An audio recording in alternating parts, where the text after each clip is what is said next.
এক ব্যক্তির ঝুলন্ত দেহ উদ্ধারকে কেন্দ্র করে চাঞ্চল্য রাজগঞ্জের আমবাড়িতে। তিনি টোটো চালালেও আমবাড়ি পুলিশ ফাঁড়িতে তার ক্যান্টিন ছিল। সেই ক্যান্টিন তার স্ত্রী চালান।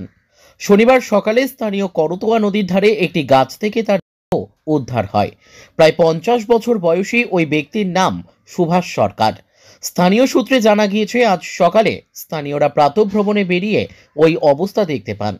খবর পেয়ে ঘটনাস্থলে পৌঁছায় আমবাড়ি ফালাকাটা ফাঁড়ির পুলিশ ও পরিবারের সদস্যরা। পুলিশ দেহটি উদ্ধার করে ময়না তদন্তের জন্য উত্তরবঙ্গ মেডিকেল কলেজ হাসপাতালে পাঠিয়ে দেয়। বাড়িতে মা, স্ত্রী ও একটি ছোট মেয়ে রয়েছে। তবে কি কারণে এই ঘটনা তা জানতে তদন্ত শুরু করেছে পুলিশ। কি হয়েছিল আমরা ঠিক জানি না। সকালবেলা সবাই আসছে মর্নিং ওয়ার্কে, তখন থেকে গাছে ফাঁসি দিয়ে ঝুলে আছে। সুভাষ সরকার কি করতো?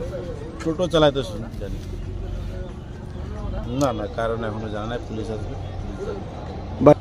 বাড়িতে বলতে ও আলাদা সংসারে বিয়ে করে ওর বউ বাচ্চা নিয়ে আলাদা থাকে।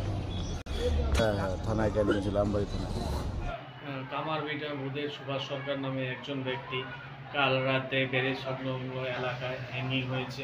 তো ঘটনাটা আজ আমি সকালে জানতে পারি। তো সকালে পুলিশ এসেছিল, পুলিশকে ইনফর্ম করা হয়েছে, পুলিশ এসেছিল। তো পুলিশে এসে বডিটা নিয়ে গেছে।